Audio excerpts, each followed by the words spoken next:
Rahim, I'm happy that one more time have the opportunity to be the dear friends of Ahlul Bayt Islamic Society of New England and Zikr MIT Shi'i Muslim Association. As Dr. Musallai said, this is the sixth lecture of the lecture series on the titled Maryam Salamun Alayha in the Quran. And then we will focus again on the verses 22 to 33 of chapter 19. We last lecture we saw the commentary on them, traditional commentary, mostly based on Tafsir al-Mizan al-Allama Tabatabai. This lecture we are going mostly discussing intertextuality, as I will explain.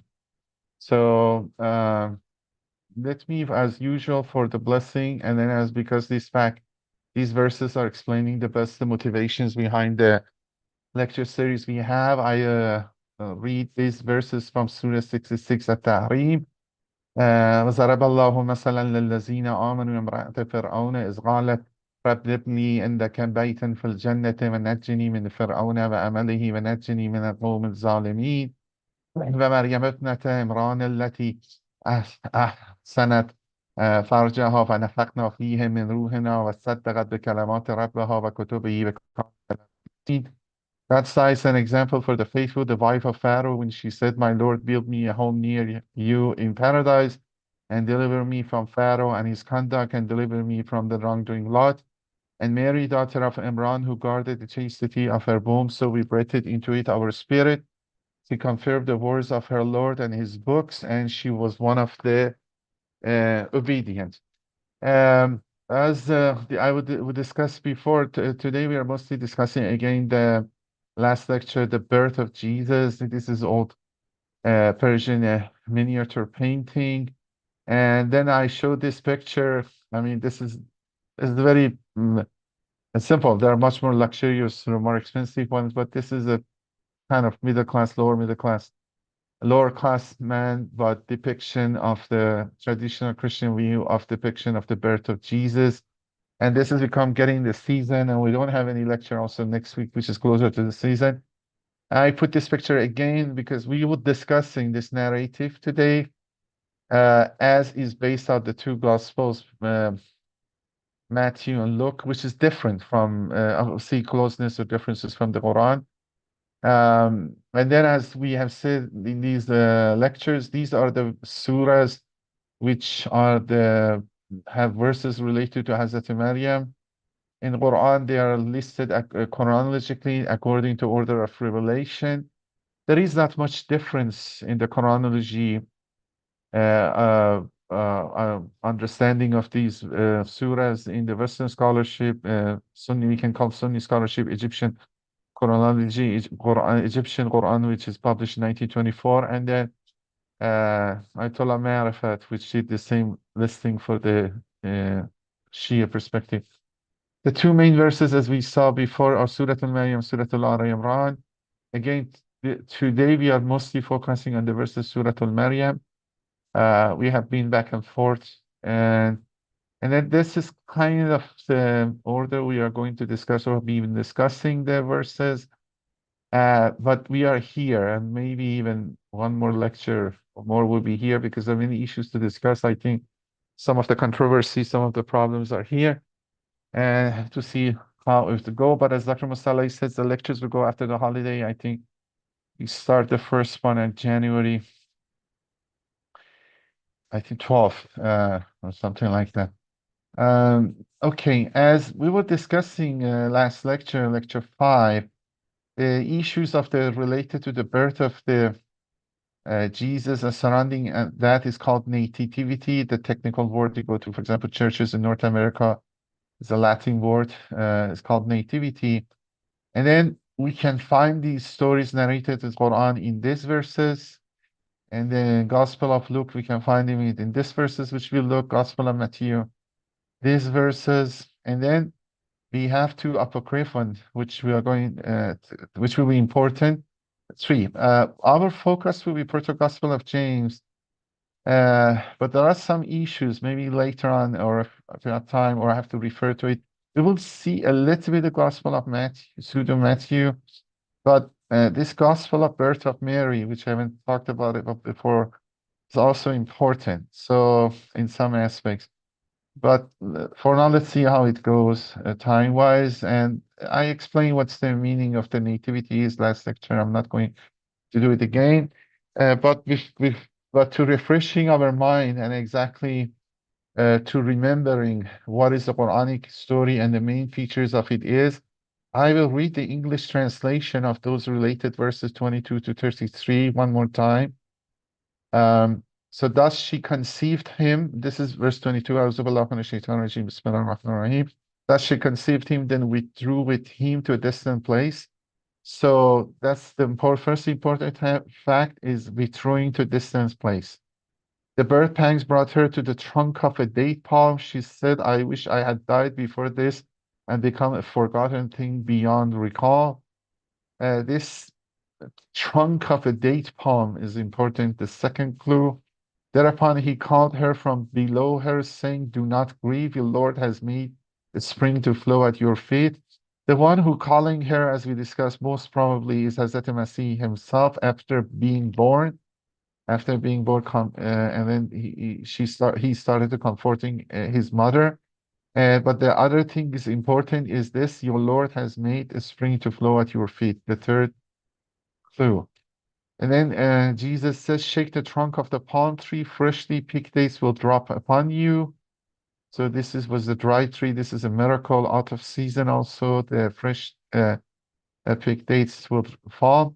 Eat and drink and be comforted. Then if you see humans, say, Indeed, I have vowed a fast to the all beneficent, so I will not speak to any human today. And carrying him, she brought him to her people. They said, "Oh Mary, you have certainly come up with an odd thing."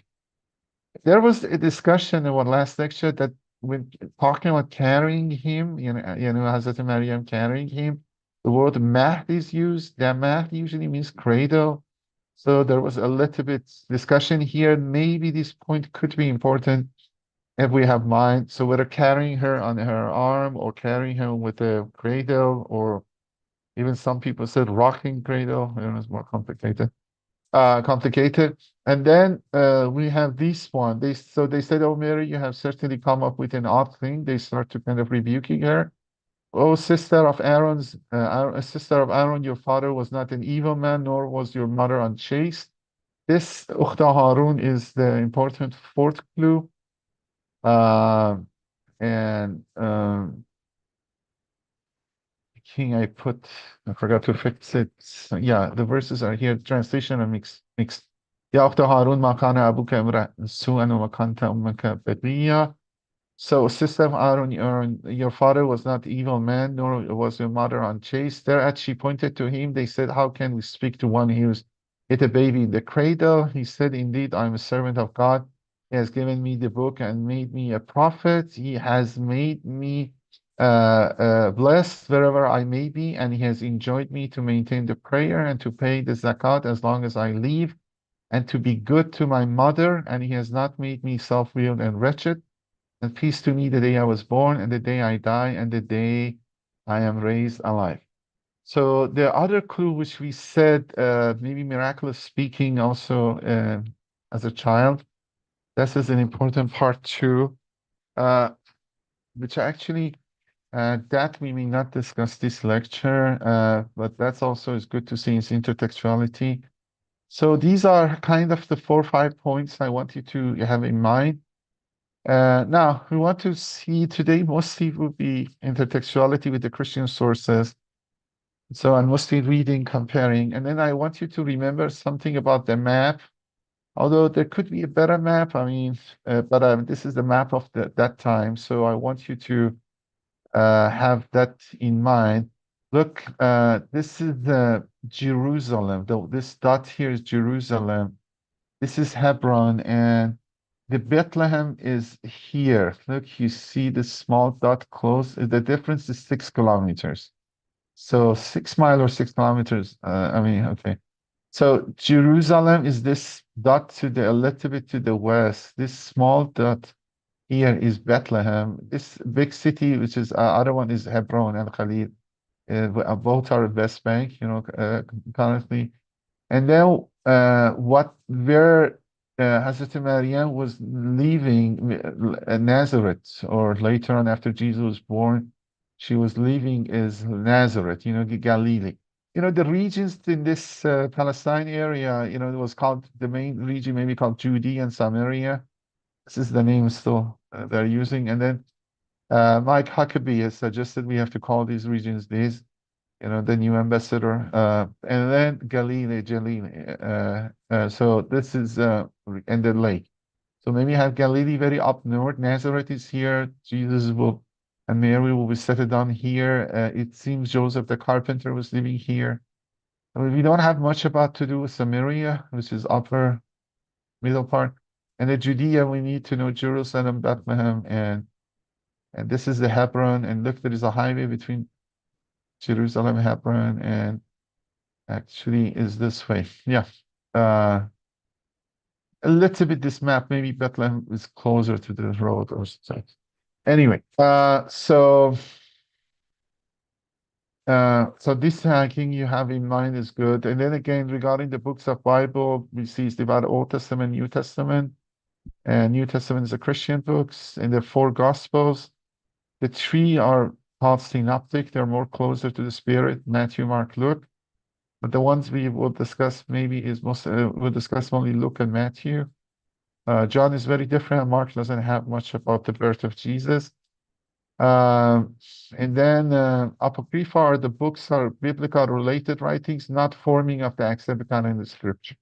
Some of them are old, some of them are older than that. The books get into the Bible. Some maybe later, but this is let's go with this definition.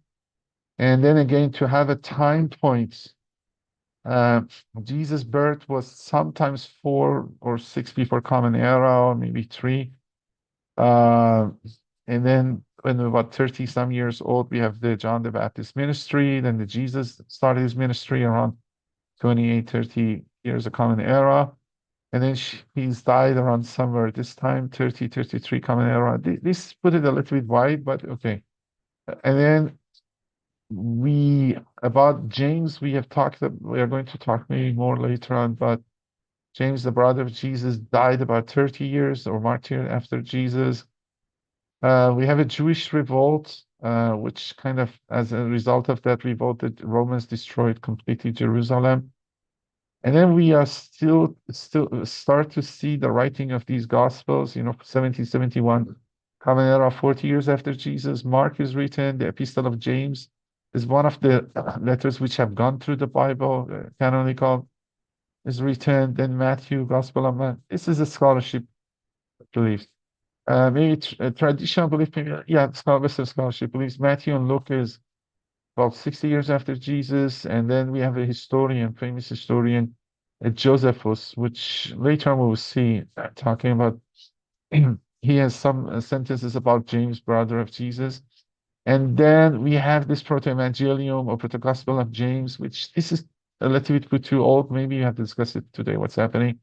The dating is, but the reason it's like that, we can discuss it and have in mind. And then the other two books, which we said, PseudoGospel of Matthew, which maybe was in Hebrew, and the Gospel of Mary or the birth of Mary, they are assumed to be earlier. So go to the maybe first half of the 2nd century Common Era. Okay. So this was the description of the text, the sources. There are issues about historicity and all those stuff. For now, we avoid them. Just let's read the text. There are some details, maybe more than we need, but maybe once we read it, because we're also in the season, we have been living here for the North America. It's good to hear them once. So look, I start to read and say some points on it. I try to go faster, but anyway. In those days, Caesar was the ruler of the Roman Empire, and the Roman Empire was in its peak. I mean, he's maybe really the biggest, most powerful at the peak of the whole Roman Republic Empire together. In those days, Caesar Augustus issued a decree that the census should be taken of the entire Roman world.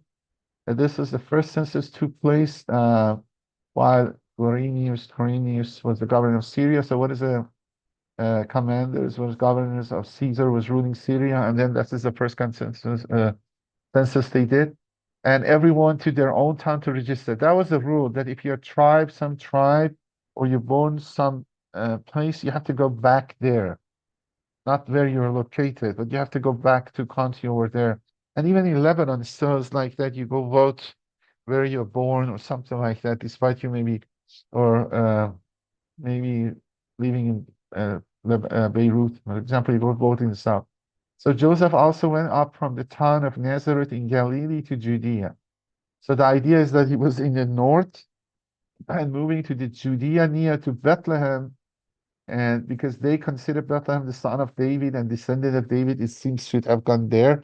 Maybe in the original division, which when they landed in the Palestine, they divided the land between 12 tribes of Israelites.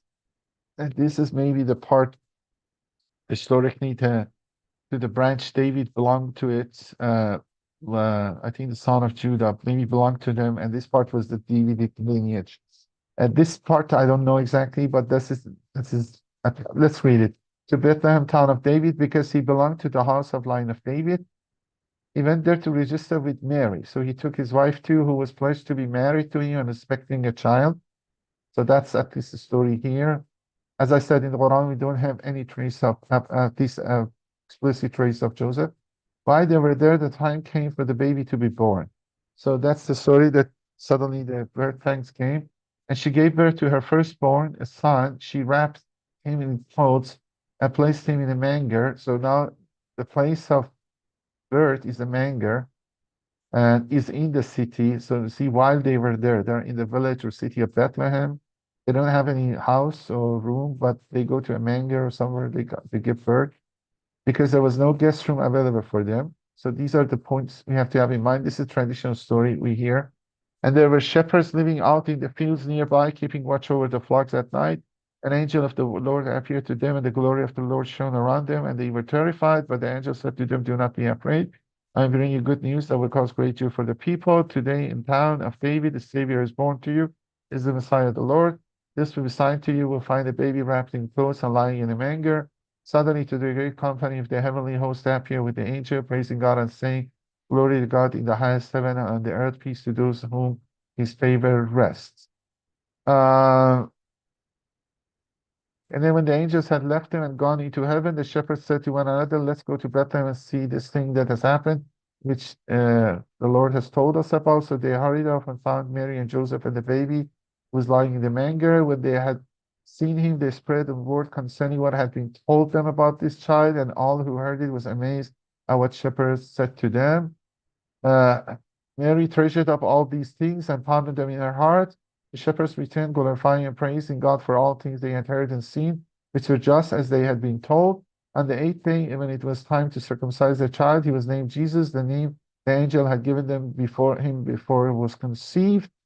And then when time came for the purification rites required by the law of Moses, Joseph and Mary took him to Jerusalem to present him to the Lord. So there is no question, no dispute, there is no miracle here of the child. And it is written in the law of the Lord, every firstborn male is to be consecrated to the Lord and to offer sacrifice in keeping with what is said in the law of the Lord, a pair of doves of 2 young pigeons. So they were not very rich, so they sacrificed 2 pair of doves and 2 young pigeons for the case of the child. Give it to the temple. Now there was a man in Jerusalem called Simon who was righteous and devout. He was waiting for the consolation of Israel, and the Holy Spirit was in him. I will finish it. Some of it is not very relevant, but it had been revealed to him by the Holy Spirit that he would not die before he had seen the Lord Messiah. Moved by Spirit, he went into the temple courts when the parents brought the child Jesus to do for him what the custom law requires. Simon took him in his arm, praised God, and saying, "Sovereign Lord, as you have promised, you may dismiss your servant in peace. For my eyes have seen your salvation, which you prepared in sight of all nations, a light for revelation to the Gentiles and the glory of your people Israel." Okay, these are really clearly ideological sentences that are the fact. But anyway, we don't need to go to theology, but these are clearly so sense of You know what we will see between Luke and Matthew? Matthew is geared toward the Jewish Semitic people, Jewish people, Jewish Christians, the Jews who become Christian. Luke is more geared to the Gentiles, the Greek, non-Jewish one, or at least the one with Hellenic culture to become Christians. And the child father and mother marveled at what is said about him. Okay, some of it was extra, but you know, if you go back to the picture which we started with, that is this description, you know, this picture, the manger. Here, okay, maybe these are the Magis. We don't see him yet, but later we see the next section and the shepherds and so on. So you see the story you hear usually is this. We are going to read Matthew, but the point is that Matthew is different a little bit. And the point is that people usually harmonize these stories. Uh, so, and I'm not reading, there are some stuff still here. I'm not reading it, but so I don't, this part of Luke, I think we read it enough. Yeah, just this part maybe we have to add. When Joseph and Mary had done everything required by the law of the Lord, when the child was born, they do the census, go to the temple, they give the sacrifice because of the birth of the child, they return to Galilee to their own town, Nazareth. So see what it says. They go from Nazareth, they go to the Bethlehem, they do census, but in the middle of the way, Mary give birth to the child. So simultaneously go back to the temple to Jerusalem, which was closed, do the religious law, do the sacrifices, and then finish everything, go back to Nazareth. And the child grew and became strong. He was filled with wisdom and grace of God on him. So I skipped just few verses, which I don't think was important. Okay, so that was the outline. You know, that's the outline. But let's see to Matthew, which actually most people read the Gospels, read first Matthew. And Matthew had uh, some extra stuff and completely some aspects different. And then, but people unconsciously harmonize them. And then we have to see, Luke has many differences with the Quran. We'll compare it. It's kind of not, doesn't match in some aspects. Is not a remote place, there is nothing about stream, there's nothing about date, there is nothing about even, yeah, he's always people return and no rebuke, no miracle speaking, no you know, nothing here. So Matthew 1, birth of Jesus. Now the birth of Jesus took place this is Matthew, the other gospel. Took place in this way. When his mother Mary had been betrothed to Joseph, before they came together, she was found to be with child from Holy Spirit. So this is the style of their marriage, was that you have a legal binding kind of contract like act, we call it. So they betrothed, they officially is accepted and married with the wife of Joseph, but this is the wording is. But it takes a while. In North America, it's like that, you know, you're engaged, or in Islamic form, because we have more than engagement, we do the act, the official legal thing is done, the clergy. But then sometimes it's the next day or the same day, but very often nowadays, some people have two ceremonies. So we have the act, and then we have the longer one farther back, a few months later, a bigger ceremony, inviting more people for wedding. So this is this period. Before they came together, she was found to be with child from Holy Spirit. Her husband Joseph, being a just man, unwilling to put her to shame, resolved to divorce her quietly. But as he considered these things, here the angel of the Lord appeared to him in a dream, saying, Joseph, son of David, do not fear to take Mary as your wife, for that which she is conceived in her is from the Holy Spirit. So here is the only miracle is a dream Joseph sees. I mean, she will bear a son, and you shall call him Jesus, for he will save his people from their sins. Actually, we have seen this from earlier, but I read it a little bit.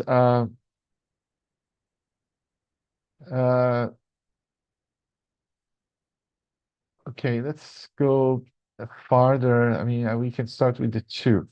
Now, you know, it doesn't give you any detail. Look, it doesn't. Maybe it's not skipping, because you see, it doesn't give any detail what happens as Luke has. Luke just says the Holy Spirit come to the sleep of the Joseph and tell him accept the son, and when he was born, calling him Jesus because he would save the people from sins. And then here it says, all these took place to fulfill what the Lord had spoken by the prophet. Behold, the virgin shall conceive and bear a son, and they shall call his name Emmanuel, which means God with us. And Joseph woke up from sleep. He did as the angel of the Lord commanded him. He took his wife, but I knew her not until. Knew her not until, maybe that means they didn't become intimate. This is a word I think we have similar in Quran too, very indirectly. Uh, uh, knowing here means not, it means really mean not being intimate. But knew her not until she had given birth to a son, and he called his name Jesus, but implicates that after that they become intimate. So after the birth of Jesus. But then it starts now after Jesus is born in Bethlehem of Judea in the days of Herod the king. Behold, wise men from the east come to Jerusalem. So nothing about what happened or how happened suddenly. And this time he's mentioning the Jewish or king of local ruler. So Romans are controlling the land, uh, but there are some regions they directly rule, some regions they have governors or local kings are ruling. Herod is the local king. So this book emphasizes Herod, the other one emphasizes the name of the Roman governor. Herod the king, behold, wise men from the east came to Jerusalem. As you see that uh, the picture of the beginning lecture, those are three wise men. They call them Magi, who visit the child.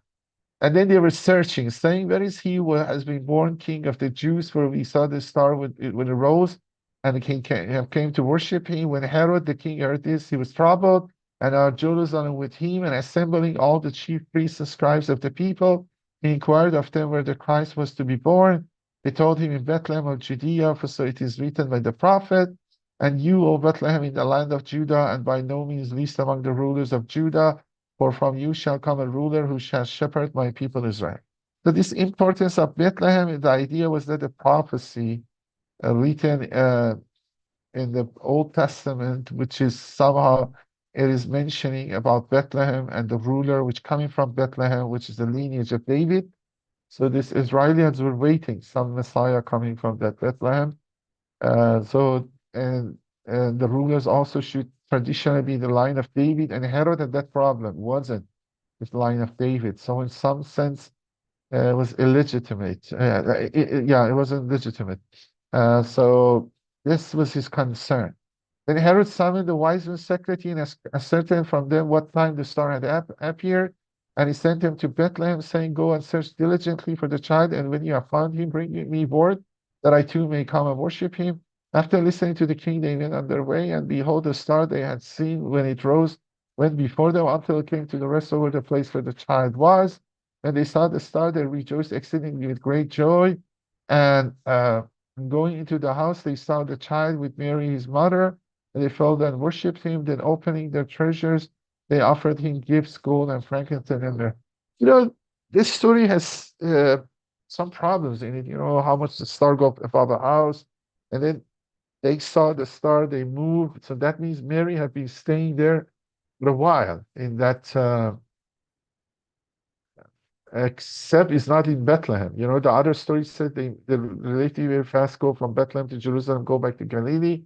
Here they says they're there, the people from east coming, they go to Herod and talking with the Herod, and the Herod sent them, okay, go to Bethlehem, and they bring me news, and they follow the star, and star goes above the house, and they go in. Mary still is there. So apparently the understanding is that the house is in Bethlehem, which doesn't seem they should stay in Bethlehem that long. They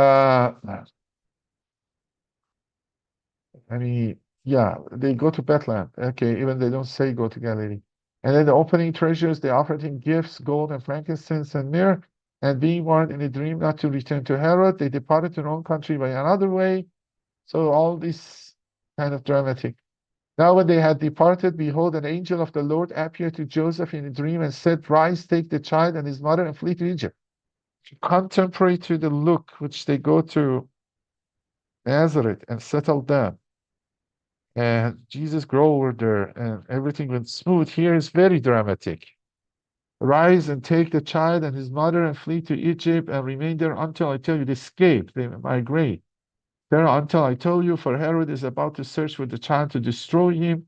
And he rose and took the child and his mother by night and departed to Egypt and remained there until the death of Herod. This was to fulfill what the Lord had spoken by the prophet, out of Egypt I called my son. Exactly these are the reasons some people think this part is added. Look, Matthew, as I said, is more Jewish oriented, is more talking to Jewish Christians. In this way, Jesus becomes more similar to Moses, which the Pharaoh is time want to kill the young children. Herod is committing that. Then again, he went to Egypt and coming out of Egypt like Moses somehow, and then fulfilling some of biblical prophecies. And then, I mean, this is important. Even the other author doesn't mention anything.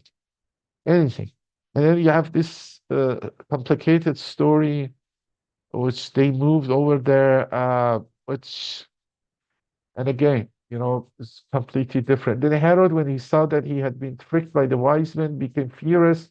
He sent and killed all the male children in Bethlehem and in all that region who were 2 years old or under, according to time that he had ascertained from the wise men. And this is not, we don't have very clear record of in history. Then was fulfilled what was spoken by the prophet Jeremiah. A voice was heard in Ramah, weeping and loud lamentation, Rachel weeping for her children, and she refused to be comforted because they are no more. They, again, you see, all these stories are somehow fitted with some parts of Old Testament, somehow connecting to them and somehow making the prophecy from Old Testament. So this gospel is more toward the Jewish readers who are familiar with these and impressing them. But when Herod died, behold, an angel of the Lord appeared in a dream to Joseph in Egypt, saying, Rise, take the child and his mother, and go to the land of Israel, for those who sought the child's life are dead. And he rose and took the child and his mother and went to the land of Israel. But when he heard that Archelaus was reigning over Judea in place of his father Herod, he was afraid to go there, and being warned in a dream, he withdrew to the district of Galilee. Now they go to Galilee. I think contradicts the other parts. The other parts was saying that, okay, maybe we read of the first Gospel of James. Here it seems he's not in Galilee because the Gospel doesn't say anything. He thinks he's from Bethlehem, but he goes to Galilee because still the ruler of Judea is the son of Herod. So he goes to Mass, Egypt, coming back, but doesn't settle around the Judea, and went up to Galilee. And he went and lived in a city called Nazareth, so that was spoken by the prophets might be fulfilled, that he would be called Nazareth. But the point is this: in the Gospel of Luke, they were from Galilee. They moved down, and then they move up, back. They come down, and they go back to where they bring. So you see there are differences here. And then look, if this is a kind of comparison between the two, sometimes people, instead of comparing them, they merge them. And then they make unified stories. And the movies is like that, they harmonize them. But if you read them separately, they're very different. I mean, there are stages you can see. The Luke one is mostly in this version that you go to. I will show you. Caesarea maybe is the workplace, then coming down here near Bethlehem, and then all the stages. Let me show you on the numbers. So all is this vicinity coming from Galilee down to Bethlehem and Jerusalem and going back. But the Matthew Gospel, you see, they are around here. They're not here at all. They're all events are around here, and then something about Herod, and they go to Egypt, and then coming back, and then when they see things are not good, to go to Galilee. Completely different. These two are very different. Table helps to understand. There is an annunciation to Mary is at Nazareth, which I didn't read it today much, but annunciation mostly to Joseph, the census in Quirinianus. Yeah, it says they go over there first, maybe, or mention this is what's taken. Joseph, Mary travel from Nazareth to Bethlehem. These are not in Matthew. So the left column is Luke, the right column is Matthew, and then you see which stuff they talk about, which one the other one doesn't talk about, and the order. They both mention birth of Jesus in Bethlehem because I think this was getting agreed with the orthodoxy of Christianity, whether the Bibles are written in second century or canonized. Uh, so Joseph Mary traveled Nazareth to Bethlehem. Uh, okay, maybe I close this.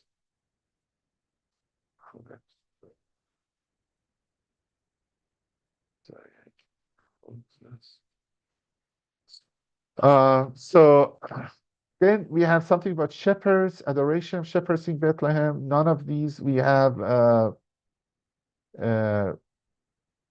in the other gospel.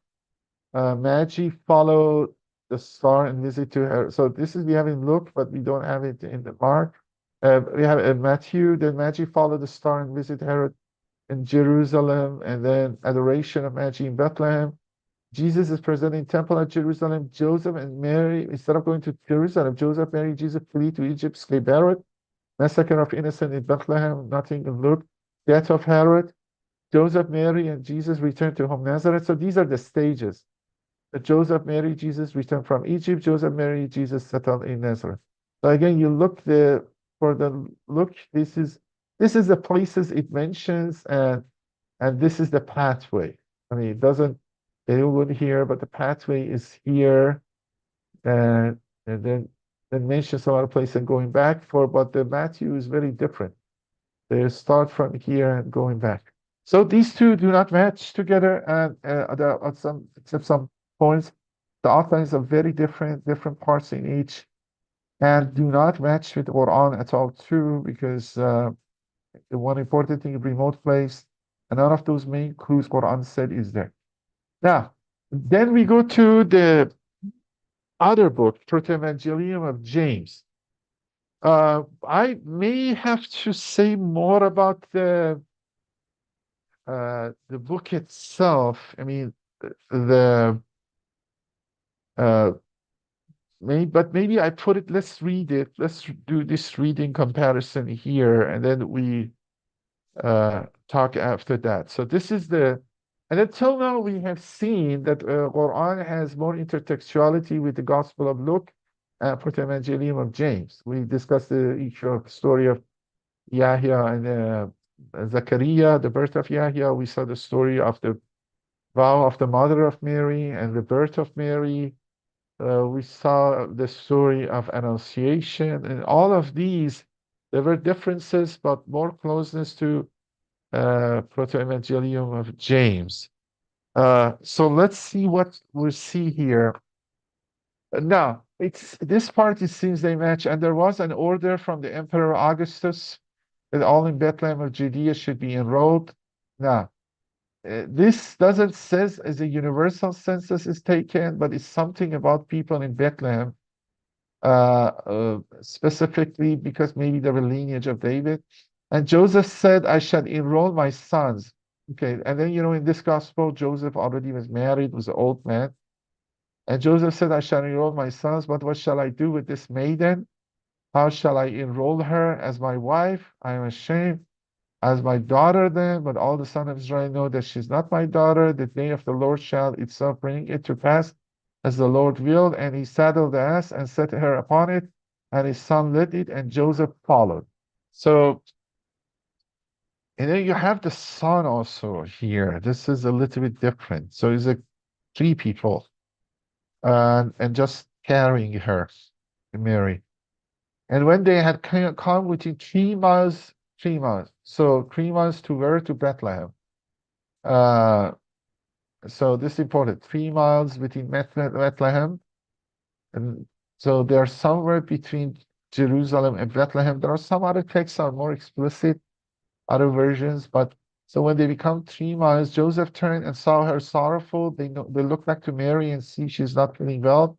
And he said to himself, likely that which is in her distresses her. And then he guessed, okay, maybe the child is distressing her. And again, Joseph turned and saw her oh, okay, it's not that stage, but we'll see. And again, Joseph turned, saw her laughing, and he said to her, Mary, how is that I see in thy face at one time laughter and the other sorrow? And Mary said to Joseph, because I see two people. So this is a story just before. because I see two peoples with my eyes, the one weeping and lamenting, and the other rejoicing and exulting. Uh, okay, these are more symbolic. And they came into the middle of the road. So this part, uh, I would discuss about the book, how the story may be edited or added to it. But for now, okay, they are going, they're a remote place, and then Mary once saw distress or crying in her, and then one time laughing, and then she saw two people, one weeping and one lamenting, other rejoicing and exulting. And the book doesn't give the meaning of them here. There are other places you can see their meaning.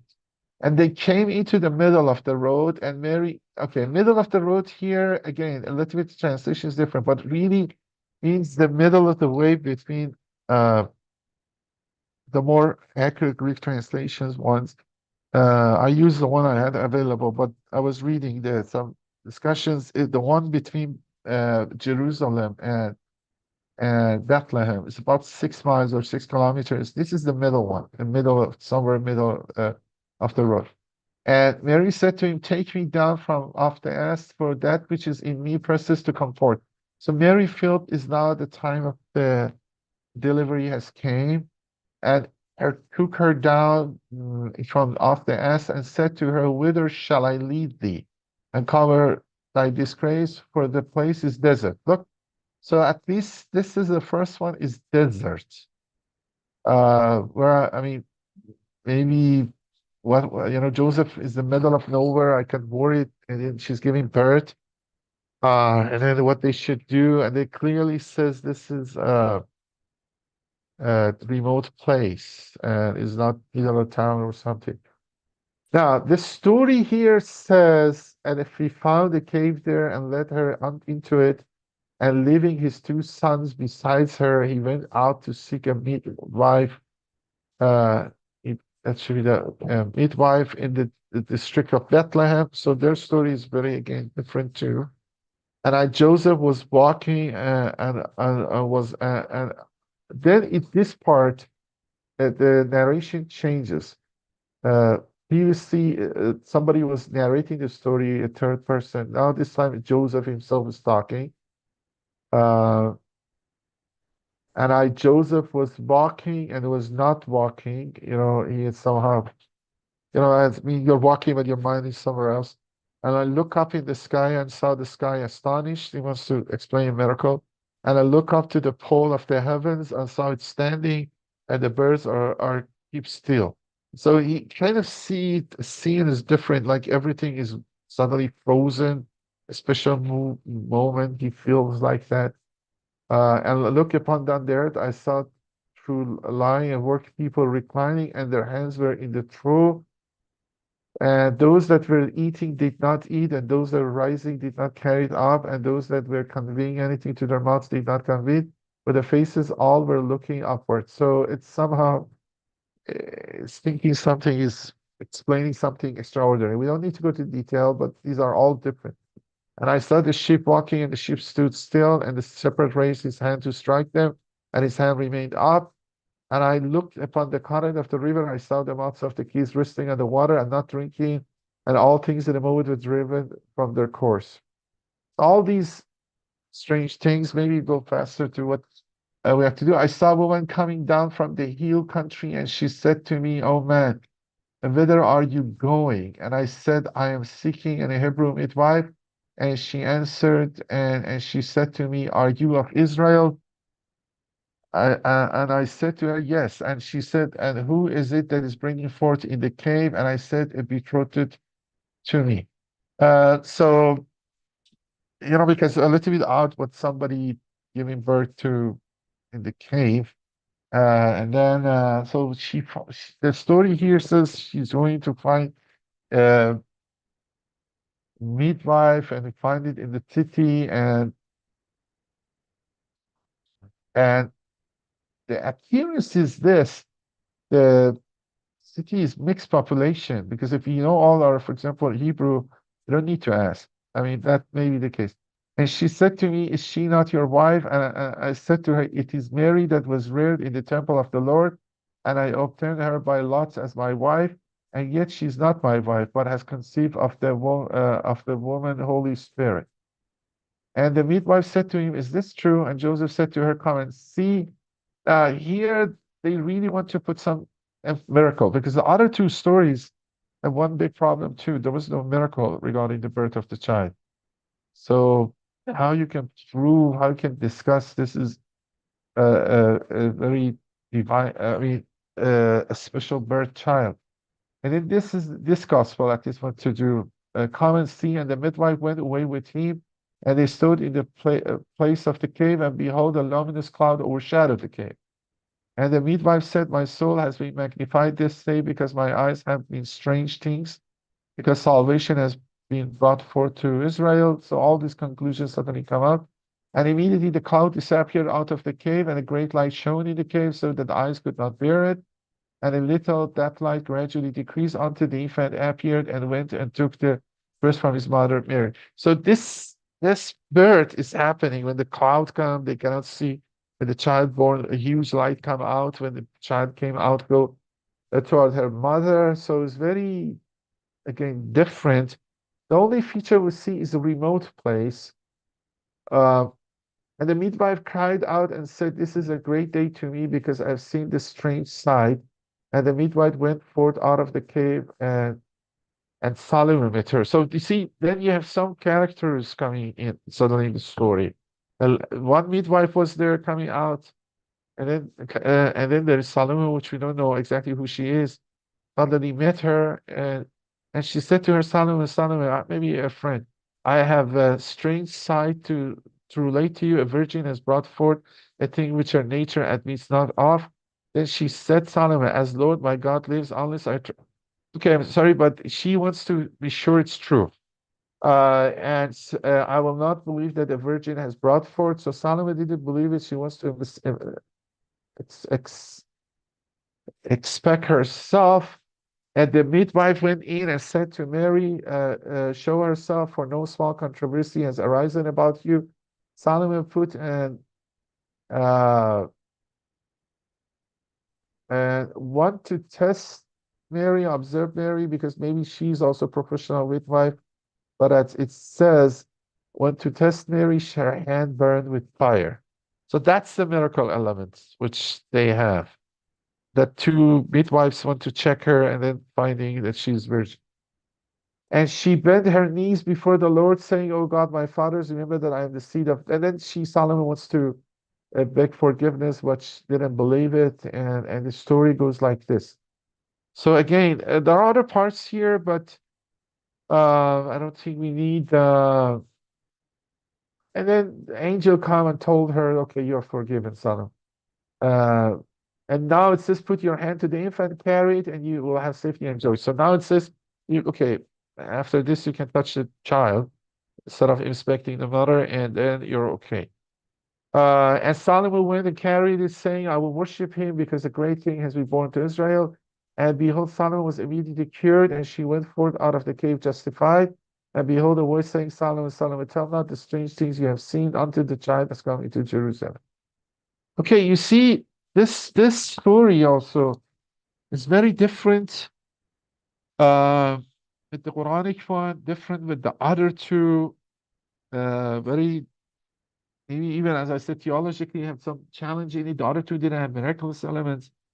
This one has a miraculous element, but very in isolated place, strange. The only thing it matches, it's a remote place. It is a remote place. And so, we don't see any of these be connected to Quran. Regarding the Gospel of James, Gospel of ProtoEvangelium of James, we have to do some discussions. Let me see how much time we have. Yeah, we have time. I think the point is this. Look, this is also we need to know. These Gospels are more like Hadith books. They're not like Quran. This is we have to be careful, and this is not even canonical. And then regarding Gospel of James, always they taught, as I showed to you, is belong to second half of second century. The the problem is this, because they saw elements of it, maybe more look to the later time, maybe the literature, the language, the wording, and so on. But also the theories they have. Till recently, most of the theory was that this, the original source, or the one on camp, because these are mostly devout Christians, so they believe the authenticity of the the two gospels we saw, Matthew and Luke. They thought this is written later on, and somebody have get the Luke and Matthew put in front of them, and then heard some other stories and fill in the blanks and write this story.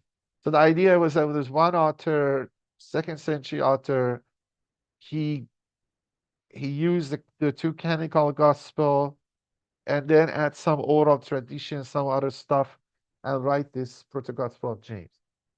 At least let's discuss in this section. We have seen other stuff. Uh, other part of it, as we read, was more closer to Quran. This part, the birth of Jesus, is some complications in it. We saw. But the point is this: no part of the story of the Proto-Gospel of James, this Protoevangelium of James, close those two Gospels. I mean, it's really, except the name is Joseph and Mary, everything is different. The sons are there, the remote place, they're in a cave. There is no shepherd, there is no magi or midwife, some miracle. I mean, this is a different story, different story. There is an author which has worked. Let me show his book. I mean, I'm not sure how much of it we can look at it. I mean, this is actually I start to read today, and then I know about it. I put it aside, but then somebody has some questions, and it's very interesting. Some stuff are very interesting. Okay, let me. I'm not sure I'm sharing it. I have to share. Uh, Okay, this is the most technical, maybe academic, authentic work on this Gospel of with the Gospel of James, Protoevangelium of James. It is 2 volumes, and this guy has worked on it maybe 30, 40 years. George Themelis Zervos. Look, this Gospel has a lot of Greek manuscript. And then another guy, the guy I think is this fellow is a university, no, Duke University, yeah, Duke University at North Carolina. And then there was another guy before him in 1950s, searched for the manuscripts, Greek manuscript of Protoevangelium of James, and he find about 80 of them. And you remember these guys, the technique when you find a critical edition, you find maybe one old manuscript or the oldest manuscript, or one manuscript you put basis, and then you find other manuscripts, and then compare them. And then one of them you feel is more sound, better, you put the basis, and the other ones which are different, you mention in footnote, parallel, make a parallelism, how much they're different, and mention in footnote, and then kind of judge which must be the correct one, and then produce. I mean, some people just have the one in the main part and the other one in footnote, or sometimes with criticism, you give your evaluation. Okay, I think this is a correct this part. This is the more correcter way. I think the other one is a mistake by the writers or so on. So there was a thesis, a guy have worked on it, all 80 manuscript, and this gentleman came, his interest was in papyruses, and it seems one old papyrus of this Proto-Gospel of James is left, which make it very old, okay, very complete left. And then because of that, he attracted to the book, and then he himself, for his PhD thesis, which must be 30, 40 years ago, 1980s, 90s, he find 40 other ones, maybe 1990s, 40 other manuscripts. And then I think there are about 140 of them, 146. These guys, the two of them, I've worked 120 of them. So it's first huge number, relatively is a big number, and then they really work it out. So he's discussing all about the Greeks, these 2 volumes, Greek's version, what the word is absolute technical academic work here. But he has some interesting stuff about is important. It is important for the stories we say, and also our understanding of hadith. Look, for example, we have a book, Sulaym ibn Qays Hilali. This is one of the oldest books in Islamic civilization, and maybe one of the oldest Shia book.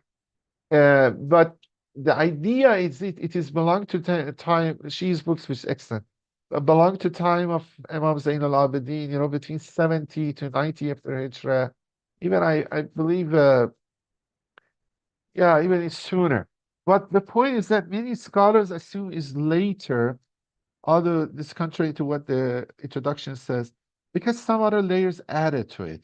The core of it, many of its hadiths, the original formation of it is old, yeah, as maybe the author claims. But later on, when people write it in manuscripts, editors adding to it, some guy pick it up, okay, let me add this one, this is better, or sometimes with good intention, sometimes with bad intention. That Sulaym was very controversial book, and this one could be too. I mean, the Gospel of James. Sulaym, because it's of the first book, the only book clearly against Saqifa, detailed discussion of what happened to Hazrat Fatima and other stuff. It was a kind of forbidden book, kind of secretive book. While having it, by reading it, you were going against the main community belief, because it's harsh. You're not just saying, okay, I don't like this caliph or that caliph. You're accusing them or telling these guys are really committed atrocities to daughter of prophet. Okay, that was secretive, and then things were added to it, and then so you see layers, and the copiers did mistake. Okay, what about here? Actually, this author worked a lot. This is listen, nothing about the Islamic thing, and it doesn't know anything about Islamic thing. He worked a lot, and a couple of things he did. First, rejected the dominant view, which have produced wrong conclusions. Dominant view, as I said, was one. This Protoevangelium of James has one author, and then the author main source was canonical gospels, and then he adds some stuff to it from other sources and or what he heard. And this is late edition, at 100 after 150 after 80 and so on. He kind of conclusively showed, okay, there are additions here, there are layers here, but he showed the original layers are old, are real old, but there are layers added to it, and then he says there were two layers. The source wasn't canonical gospels, not only in this story, but you go to all other stories we saw, which early part we read it about the vow of the mother of the Mary, which is not in the Gospels, but it is in Quran. We read about the birth of Mary, the all those stuff, even some things about Zachariah, stuff like that. Some in Luke we have, but Quran was much closer. When we read the first few sections, the previous lectures we saw it. And we said this new movie on Netflix coming out is now based mostly on this, but these have layers. And the oldest layer, maybe, which is more authentic in some aspect of it, is the Gospel of the birth of Mary. So contrary to the previous theory, the source wasn't canonical Gospels. Actually, the source were non-canonical Gospels, which are as earlier these canonical Gospels. Before all these theological views become consolidated. These Gospels canonized in 320 something. So it's much 300 years after Jesus. So canonization is much later, but the Gospel existed in circulation. And then he thinks that besides the original composer, which used those sources and maybe add something from canonical Gospels, there is another person later on coming to make this book more conform, redact with the established theology in late 2nd century. And that's, you see, elements of 2nd century. Blunting the sharp corners or revising it, because this also we saw in Sunni hadiths. For example, some hadiths you see earlier that Bukhari have explicitly mentioning the name. In Bukhari, you become Falan or Falan, or the sharp edges or the parts which are closer to Shia Islam is removed. So you see this process of composition and redaction. Yeah, for example, the Sirah ibn Ishaq, which is the most important Sirah of life of Prophet, which has its elements, many controversy in it, but we have lectures on it, about 24 lectures in Zikr, Farsi. But the point is this, we don't have Ibn Ishaq version now. What we have is a student, Ibn Hisham, and Ibn Hisham is explicit. He edited. And he said one of the things which edited it was too Shi'i, which we don't feel the book is too Shi'i, but so still they remove what they remove it. Here, because some of the elements in this ProtoGospel original versions not matching the established theology. So they want to push it more toward the canonical gospels because this is very different. But there are elements in the story which is of interest and known, and people know that, and then somehow wants to make things uh, more harmonized. And as I said, this technical thing is challenging to go to show, but the older version is the Gospel of the birth of Mary, and then the other one, as I said, pseudo-Gospel of Matthew. So the Gospel of Matthew, we said, they say there was this Matthew is supposedly was a companion of Jesus, one of the Havarim or the apostle, or what we call disciples. But these are ascribed to them. But then there is another book associated with Matthew, this time in Hebrew, which makes sense because this gospel is really geared toward Hebrew people. So it makes sense originally was Hebrew. And this version we have is the Greek version, an edited version of it. That gospel and some other sources with the original source, and then maybe they add some from the canonical ones, and then some redaction happens. And then to have this Gospel of James. Now, all of these are a little bit still none of them close to Quran, and sometimes we want, but we can. But the point we have to say is this: this Proto-Gospel of James or Protoevangelium of James was very influential, and it was known. And as I was saying, initially under influence of Paul, the family of Jesus were sidelined. But gradually, you see from second century, the importance of them, especially Mary, become more and more. People pay more attention to Mary, and gradually then you have the name Theotokos. We will discuss it. Mother or bearer of God, mother of God, or bearer of God added to her. They make shrines for her. And then because they need to know about her and or the source of knowledge about her, we saw the earlier chapters, which more closer to Quran, was the Protoevangelium James. So this Protoevangelium James was an important text. Let me see just one second if anything I want to say now. Yeah, I mean, maybe if I want to come back, I would do it after what I'm saying. So for now, you know, I have a belief personally that whatever Quran says and whatever Quran corrects something, usually there is a trace of it among this is not necessarily logic, but trace of it, some document of it in Jews and Christians that they can see, okay, Quran is referring to that story and say among all these versions, that is more correcter one, that is the correct one. I mean, that's kind of assume a miracle. God has protected that document for us, that information for us somehow to work with. But it's not, maybe not. In one sense, if you believe God says it, something, it is like that, you have to accept it.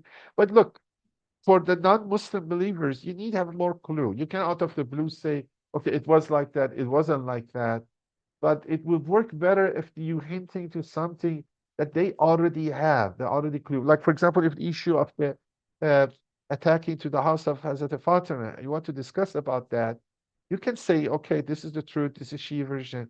But if you hinting to a Sunni source that some Caliph, some Sunni source said, okay, we did this, then and that document is left, it's still available, it was much more effective. Now, let me go back to the story we have, and then I will come back to this part. Let me Stop sharing. I go to slide. Uh, uh, yeah, yeah,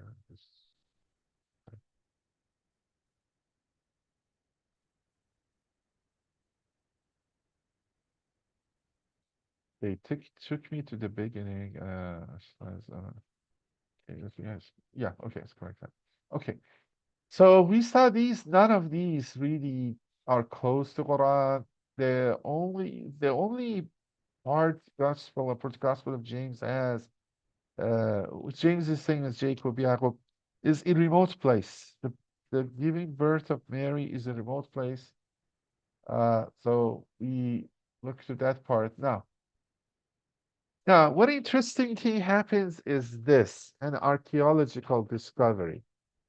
There is a church, or I call it shrine, because it's mostly a regular shrine is ziyarat mazar. They go to visiting for a sacred place, remote place. And Kathisma actually means maqam. Look, we have maqam Ismail, or some places in Iran. You say this is the place Imam Reza stood or was there, and people make a shrine and write a sign in it. We have different maqams, some different places in the Shi'i world. This Kathisma means that, as is a Greek word. Now, look, the story is this. I will show you on the map, and then we come back into the slide.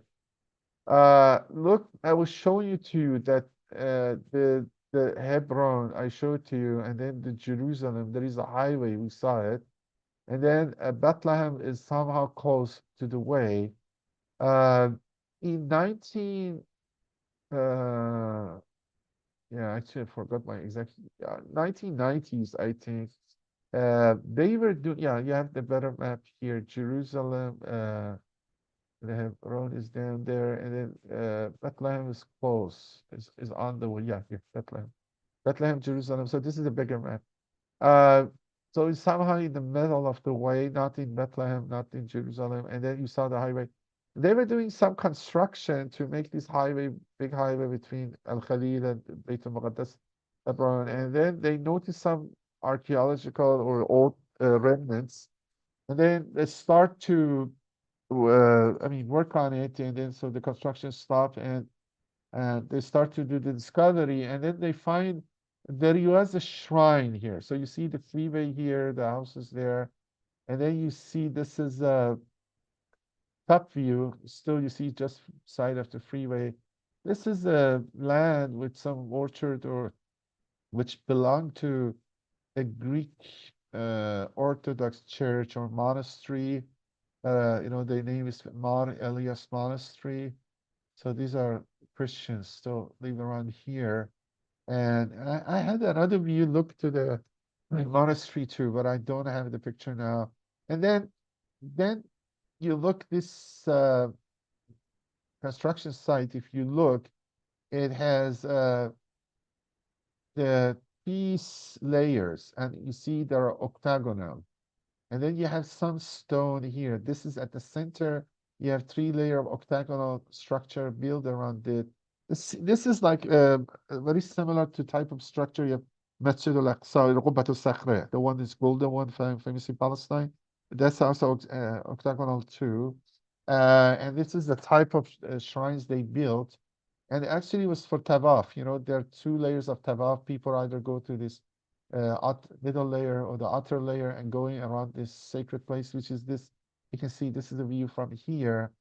And if you're looking down, I'm going to picture again. This is the pole from that structure left, but this is the center rock in the middle, which is, it seems, this is sacred one. Like you see even Qubbat al-Sakhra or Masjid al-Aqsa have a rock at the center too.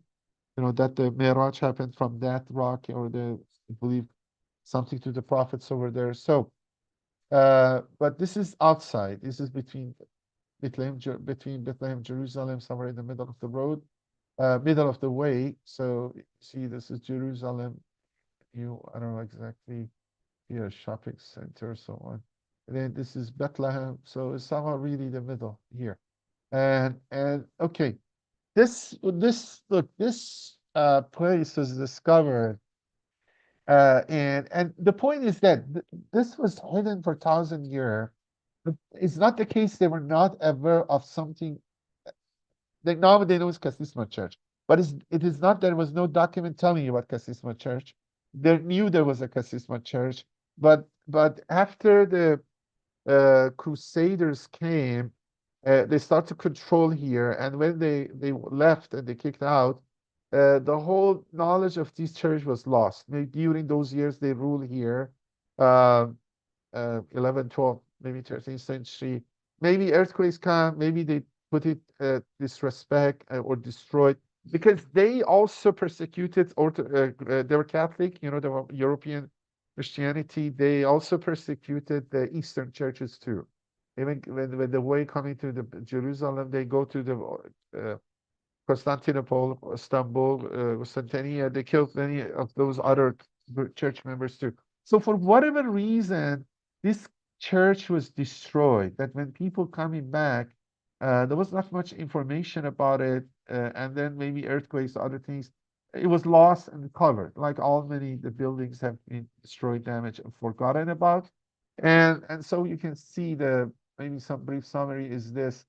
For 1,000 years, the church was lost. All that was known was that it was south of Jerusalem, about 3 miles of Bethlehem, according to ancient reports. And then so often happens, it was found by accident. This is a report by the original author, which is Israeli antiquity person. And then in 1993, a path that led the road from Jerusalem to Bethlehem near the monastery of Mar Elas was being paved. The path ran through an olive grove belonging to Greek Orthodox Patriarchy. It was long before the work of the ancient remains, and the work was promptly stopped. A rescue dig led by Rena Avner. She is the leading researcher. She published a big report recently, downloadable, many details, and was working for the Antiquities Authority. And then, yeah, okay. Now, so what they find, this is this Kathisma Church, but what is this Kathisma Church is or was? Uh, that's the point of discussion. And then they looked to the ancient history and they knew some stuff about it. They knew this was built about in 5th century before Islam. So before Islam, you'd talk about 465. I don't know whether I have it on this. Yeah, let's see in the slide. I put it here. This is the structure. This is you can see the rock is here and 3 layers, and there are chapels and so on. And this you see, we'll come back to this. So yeah. Okay, so maybe I put this picture is better to I give my explanation. The They knew this was built for 65, and now we have evidence by some of the works of people like Stephen Shoemaker, that this was visited here a lot. This was a shrine, people visiting it before an elaborate church. This church was built on it.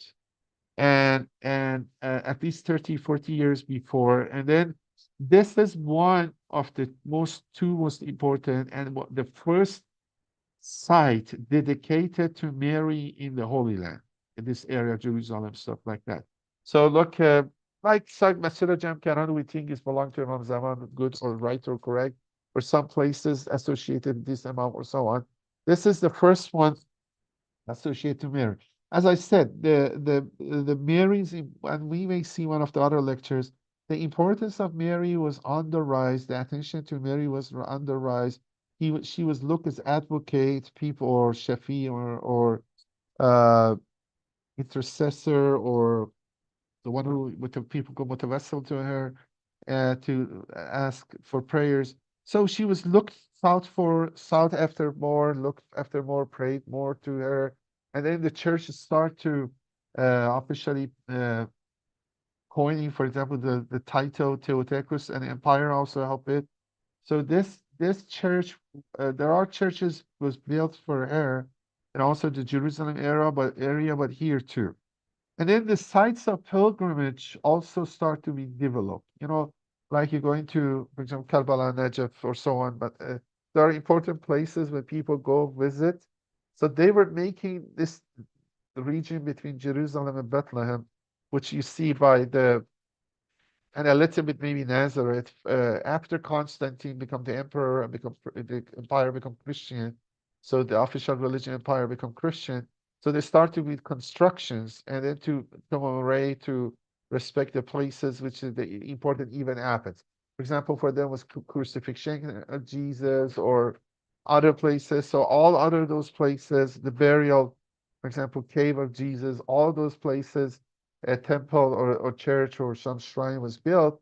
And this one also was uh, important church was built on it. But okay, where this was understood to be, okay, nowadays or more latter uh, narrations understood to be this is the place that Virgin Mary stopped and sat and rest just before giving birth to her son. Okay. Uh, and then the author adds, well, it's not exactly a church. It's first and foremost a martyrium, a special structure that also functions as a church or mosque to mark the place of holy event. Okay. What they would say here, and they would, this is actually latter. What latter? But still, they believe this rock was important because this is the place Mary stopped before giving birth to Jesus, uh, have a rest in it. So, like if you know somewhere some imam has stood, or uh, we recently Iran was the discussion that imam was in the mosque in Saleh, in the city south of Tehran, close to Tehran. I mean, I'm not sure that was authentic, but makes a lot of noise. There is other places people say Imam passed, especially Imam Reza when it come to Iran. So people, those called Qadamgah or Maqam, or those are very respected. For Hazrat Abul Fazl, you have places in Karbala, which this is stage, for example, the first hand was cut off for the second hand and so on. So this is something like that. But this, they claim it was a resting place. The reason was that, as you see, I have to go to Gospels. The Gospels made Jesus born in Bethlehem. So the Nativity Church, the place he was born, it was in Bethlehem. But the problem was that was a manger and it wasn't a cave. But but then we see Gospel of James. It wasn't not born in a Bethlehem, but it was born in somewhere in the mid nowhere remote place in between Bethlehem and Jerusalem, and it was born in the cave. And then at the earlier uh, centuries, actually, before those gospels become dominate and become canonized, they were floating, but there were one idea among ideas. Like you have Shi'i and Sunni views, what happened, what is right or not. And then Al-Fatih made Tasanun dominate at 240. So at 220 years after Prophet. So we have different alternative view, or for the Christianity, these were canonized at 325, 300 years after Jesus. So alternative rival stories were there. Okay, one dominant official one, which is now people accept, said Jesus was born in Bethlehem, and then the place is in Bethlehem. Then sometimes gospel says it's Menger. It doesn't say it's a cave, but then sometimes because the cave story was very well known, sometimes they say, okay, it was a cave, but in Bethlehem, which is strange inside the city, and they build the church on it. But they move it to Bethlehem. But in early years, people did not believe. Actually, we know they came here, at least a group, if not all, and I think a good sizable group, believed the birth wasn't in Bethlehem, but actually was around here. This church was respected and visited, especially by Eastern Christianity. The one later on produced Armenians, Georgians, and maybe Syriac Christianity. This is the Nativity Church. This is the place Jesus was born. Okay. Now, and then this idea, this belief, and then many of the ceremonies and the ziyarats, or when they go to the shrines, they they pray, they say some sentences. We're under influence of Proto-Gospel of James. So that Proto-Gospel we read was influential because that matched more with this one. And then you see in that one, a cave was a crucial one. You don't see a cave here right now. Maybe something is close by. Before I will show it to you, but I'm not. The angle is not very good to know how close it is. But what I'm saying is this. Let me give you now what I want to picture and then argue for that. My opinion is this. Uh, Using this ancient story, which this site, which was discovered closer to Proto-Gospel of James, and looking to what it said in ancient documents, and especially when they come to ziyarah, reciting prayers, homilies, not homily, the things they recite. This is the birthplace of Jesus. So this, and I want to argue this matches very well with the Quranic one. So that's the main conclusion today. If we go to the Quranic story, there was the birthplace of Jesus, is this rock, is this rock. And we know, but if you go now to the traditional Christianity, they call it the resting place. Because you see, if you go back to the story of Proto-Gospel of James, we have a very discontinuity. Something the story is suddenly has a big jump, you know. And look, it is here. And they came into the middle of the road. And Mary said to him, "Take me down from the ass, for that which is me presses to comfort." And he took her down from the ass and said to her, "Whither shall I lead thee and cover thy disgrace?" For this is the place of desert. This is exactly the place she came off the ass because the birth started. Maybe the water has broken down or something like that. And you know, before that, they just the walking and then reporting some miracle about something uh, Mary had seen or something like that. And after that, immediately, suddenly, you find a cave. He find a cave there and let her into it and leaving his two sons beside her. Okay, these two sons is challenging. Now, let's go to what we don't need to match it to the Gospel of James, but there are some clues here. The point is this. Uh, this is the remote place. They would come and used to believe this is the birthplace, the not the one in Bethlehem. This is before canonization, before Constantine become dominant.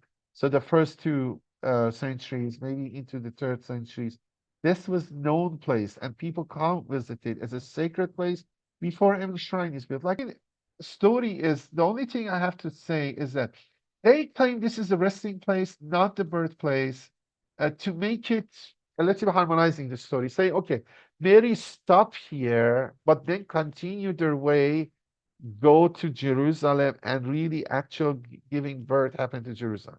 But if you look, why this part is important is Gospel of James. And the Gospel of James, he said she started to see birth pang and giving birth. I mean, she's immediate that she said, okay, something happened, like water broke down or something. And then so she has to come down and then to see the rock is a reasonable place to let her be there and help her to give birth, or if she's alone or with anybody else, and so on. That's the one part of the story. And then I don't think, you know, the one to harmonize it with them, I don't think, I don't see any rock or a cave close by.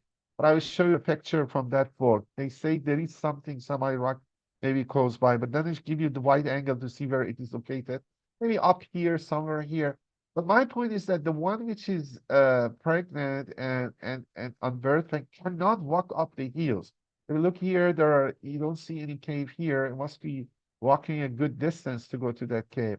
So most probably it could be combining the story. She gave birth here. She gave birth here.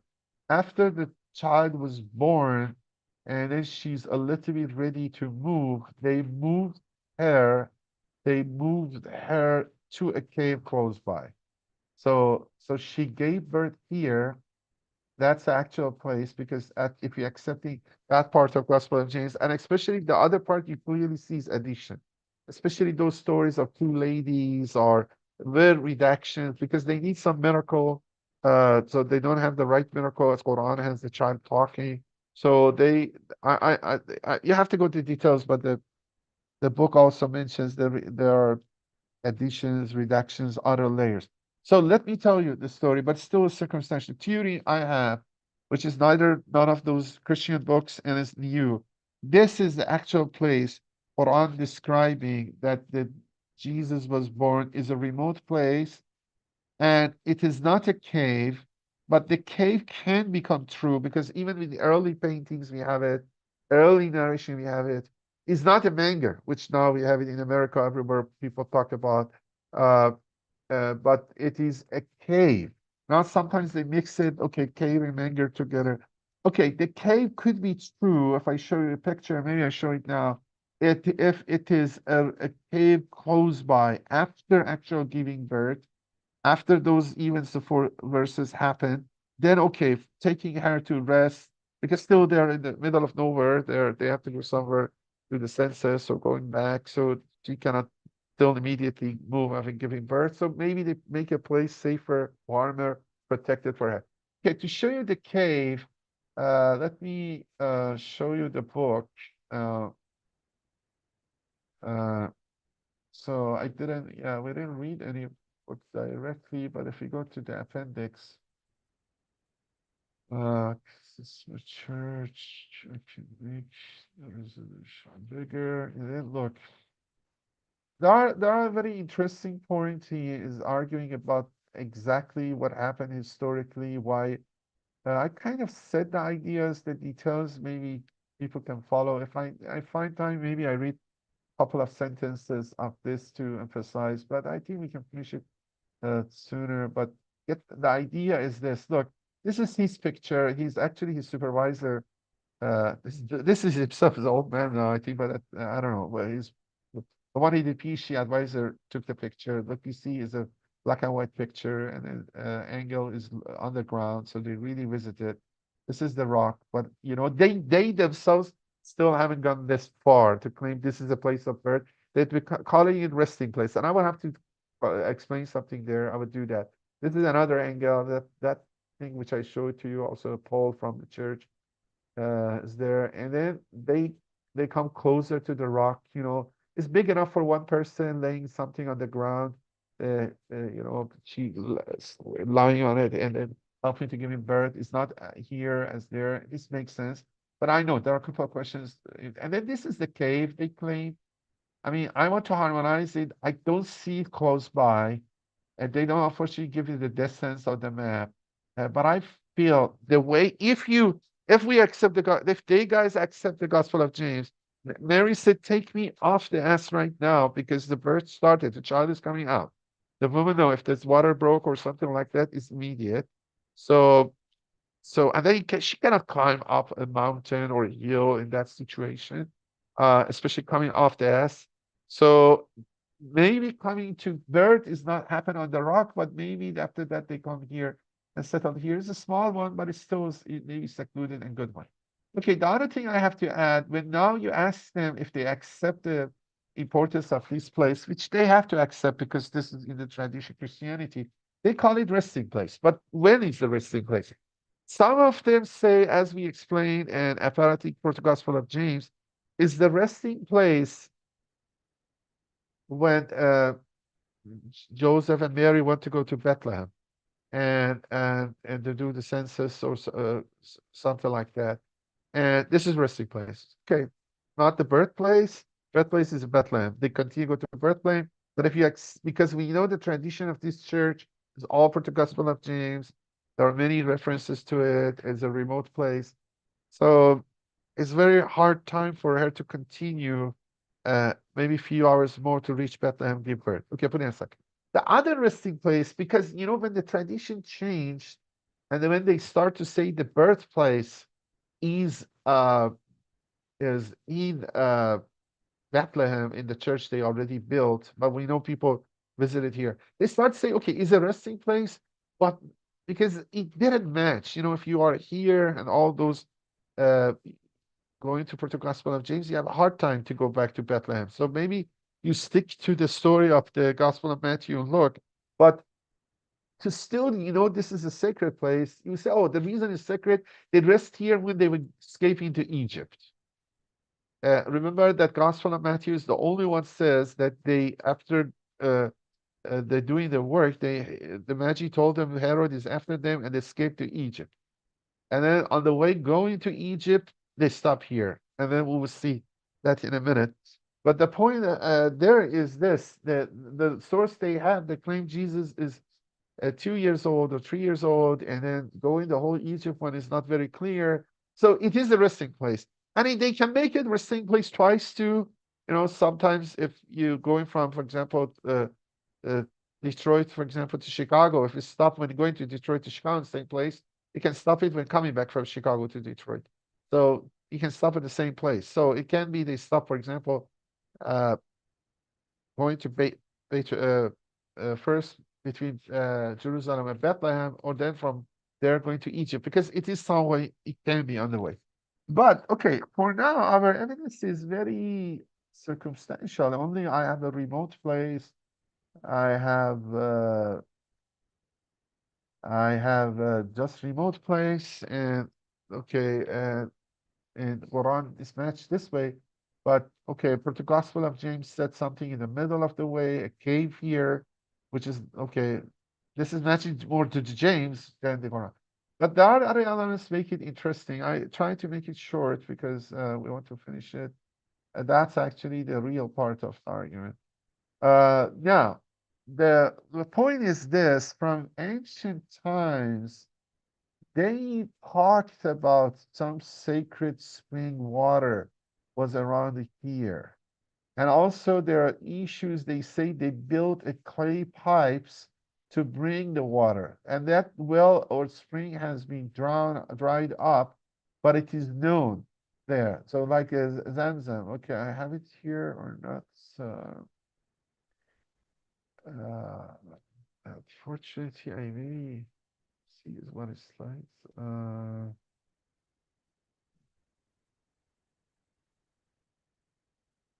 Yeah, I can find it, but maybe when I go to question answer, I will find it. There is a slide, unfortunately, I forgot to put it. There is a report of this uh, clay. So accepted from me. There was the issue. Remember the water, miraculous water, which coming out when after Mary gave birth to Jesus. There was water going around here. This is the ancient records say before Islam. They're talking about that clay pipe, which bringing water, and people take water from it like Zamzam. So that's one part. And then look here. They find a palm tree mosaic here around here, which again in us discoveries is like this. This is the palm tree with dates and associated to here. Okay, some of these scholars say this is Islamic one because it is claimed when Muslim conquered here, they put this church also mosque. So it was a joint shrine that Christians and Muslim both worship here.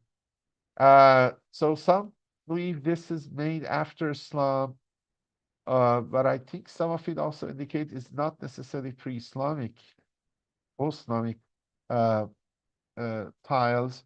And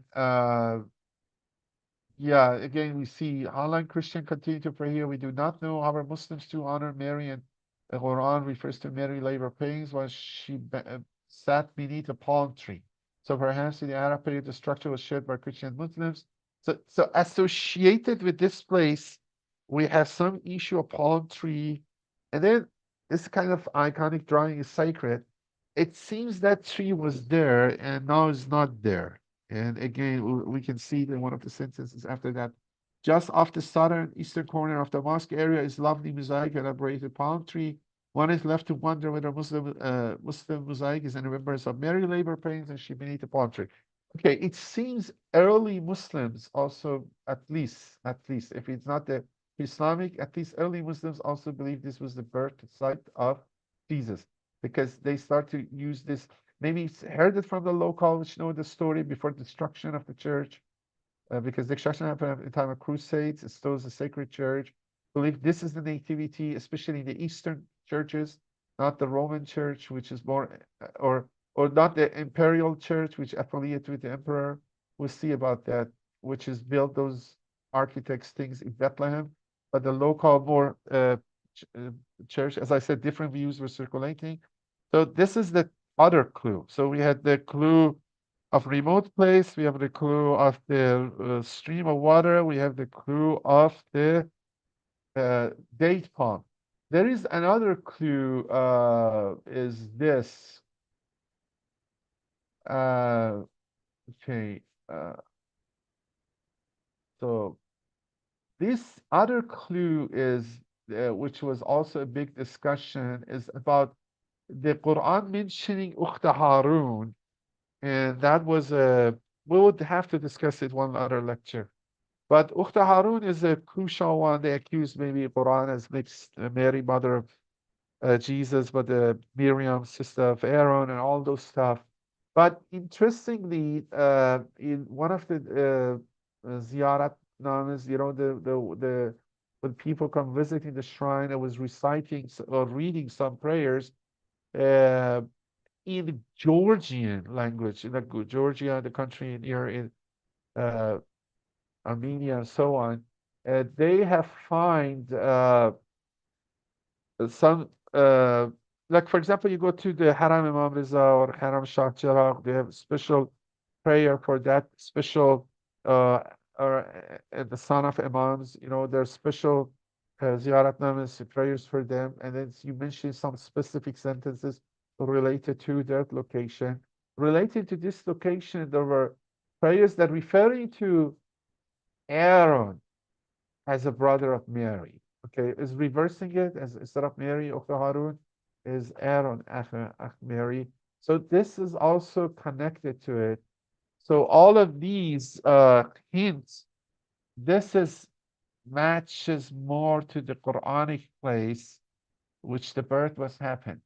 So this is, we asked my dear friend Dr. Radibaji, we emailed Stephen Shoemaker that he says we were asking about that whether this liturgy you're talking about is really pre-Islamic.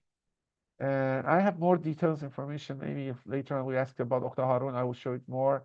But it says that the text is Old Georgian, common for early Jerusalem liturgy, and we have a Latin translation.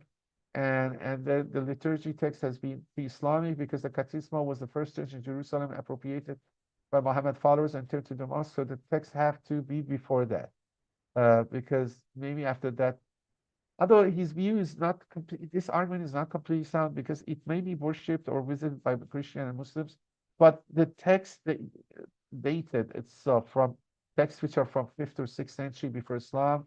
But yes, there is a spring and its water was made to flow around the rock when it was a church. That is, you see his sentence, which is this Stephen Shoemaker, leading researcher. According to Christian tradition, palm was transferred to paradise as a reward for its service, but the earliest mosaic decoration of the Kathisma floors are palm trees loaded with dates. So you see, so we see kind of all put together, and this is the other one, UMD, which is also revisionist. He says the paper discusses and liturgical text mentioned by Stephen. There was a spring indeed at the location of Kathisma Church, and pilgrims took holy water there. There is no palm tree, but that does not mean anything since the Christian tale was the palm tree bended over, it was sent to heaven. Yeah, look, I will show you this one when we end. What was the Christian tree or palm tree? Because also there is a trace of that palm miracle. So the spring we know was there, but palm miracle and spring, also there is a trace in the Quranic books. So we see this remote place, we see Ukhta Harun, and we saw that, okay, spring was there really, but whether it was miraculous spring or what is, they know about the miracle. And palm tree, we see the figure, but they had a source. So in the minds of the people, then there's no surprise if there's no palm tree. There's, on the other hand, the mosaic of palm trees in the picture. So all of it is there. Uh, uh, I'm not going to the discussion of this text, which one is which one, which is it really pre-Islamic, after Islamic, because some version, the book they find, okay, is what old, but the copy was new. So produced after Islam. It produced it up. Or whether it's edited. But then they find an older version. All these are settled on, these are technical. But look, this is the important one, is interesting. This palm, by this I will finish. So the palm story and the miracle of the palm and the spring, it is in Christian tradition, but it's mixed. It's not at this moment of birth, but they mix it. As remember, I said this is a resting place when they go to Egypt, mixing with that. And this can happen. You know, people hear stories and memories. They sometimes the story associated to this king to go to that king or this imam. Even we have a great ravis or narrator of hadith. Sometimes they say, I'm not sure. I heard it from fifth imam or sixth imam, or one of the two. So you can mix with the event. So here in this version, the infant Jesus commands the palm tree to bow down and provide fruit. And it's pseudo Matthew, but it is already located by stream rather than stream being a second miracle in a pseudo Matthew in the Quran. So this is another source actually. So to be true, there are two sources talking about palm tree and stream, as Quran talks. One of them, there is a stream, only palm tree bow down and give the new fruit. The other one, which is pseudo Matthew, does both similar to Quran. Nevertheless, this is proof, but the point of these texts is that this is old. Pseudo Matthew copies are after Islam, so they start to a little doubt it, but they know that book existed, but this one definitely is before Islam. Nevertheless, this is proof enough that the story was developing in the region well before the 7th century.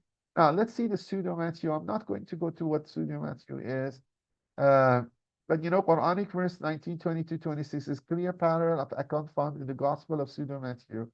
And they always look into the source, but I'm saying it's different related but similar. Quran put it in the birth of Jesus. These guys make it escape to Egypt, the rest, which the whole story I'm a little bit doubtful because even the Gospel of Luke doesn't say anything about it. In this account, Jesus had already born, but is still a baby during flight to Egypt. The family are hungry and thirsty, resting under palm tree. As in the Quran, Jesus performs the miracles of making the palm tree drop fruit and stream appear beneath it. Okay, so I mean, I will read it. We have time, 5 minutes. I think we'll stop. And it came to pass on the third day of their journey while they were walking that the Blessed Mary was frightened, fatigued by the excessive heat of sun in the desert. So some pain and suffering, and the Quran says also eat, if refresh. So in some other context, that hardship is there. Not the delivery of the child, but at the travel. And seeing a palm tree, she said to Joseph, let me rest a little under the shade of this tree. Joseph therefore made haste and led her to the palm and made her come down from her beast. And as Blessed Mary was sitting there, she looked up to the foliage of the palm and saw it full of fruit and said to Joseph, I wish it were possible to get some of the fruit of this palm. And Joseph said to her, I wonder that thou sayest this when thou seest how high the palm tree is and thou kindness of eating of its fruit. Okay, here is the fact is that just the palm tree is very high. It's not the off season or it's not is dry. I'm thinking more of the want of water because the skins are now empty and we have none wherewith to refresh ourselves and our cattle. And then, you know, the way also Joseph talking to Mary is still is a little bit, you know, some sense of criticism in it. Then the child Jesus, with a joyful countenance, reposing in the bosom of his mother, has said to the palm, O tree, bend thy branches and refresh my water with thy fruit. And immediately at these words, the palm bent its top down to the very feet of the blessed Mary, and they gathered from it fruit with which they were all refreshed. And after that, they had gathered all his fruit. It remained bent down, waiting the order to rise from him who had commanded it to stoop. Then Jesus said it to rise thyself, O palm tree, and be strong and be companion of my trees, which are the paradise of my Father, and open from thy roots a vein of water, which has been hid in the earth, and let the water flow, and so that may be satisfied from thee. Okay, lots of elaboration in it, but we said the stories may be embellished. And it rose up immediately, and its root there began to come forth spring of water, exceedingly clear and cool and sparkling. And when they saw the spring of water, they rejoiced with great joy and were satisfied themselves and all their cattle and all their beasts, wherefore they give thanks to God. So we have the miracle of fall and spring, but in very different contexts. But you know, location-wise could be the same because they claim it was resting place. So you go to the same place, For example, you don't know what the occasion is. Is it this son of this imam or son of that imam? But it's an important place. So they claim here is a resting place. But one time say that when Jesus was born, the other time say when they were escaping to Egypt. But we claim it is no, it is the birthplace of Jesus, and all these 4 or 5 elements coming together. So that point, that image, that place is sacred. It's the place where Mary gave to the birth to Jesus. And then I'll stop here with this verse, and if you have any questions, answer. أعوذ بالله من الشيطان الرجيم بسم الله الرحمن الرحيم إذ قالت الملائكة يا مريم إن الله اصطفاك وطهرك اصطفاك على نساء العالمين يا مريم اقنتي لربك واسجدي واركعي مع الراكعين. So thank you very much for your patience and attention.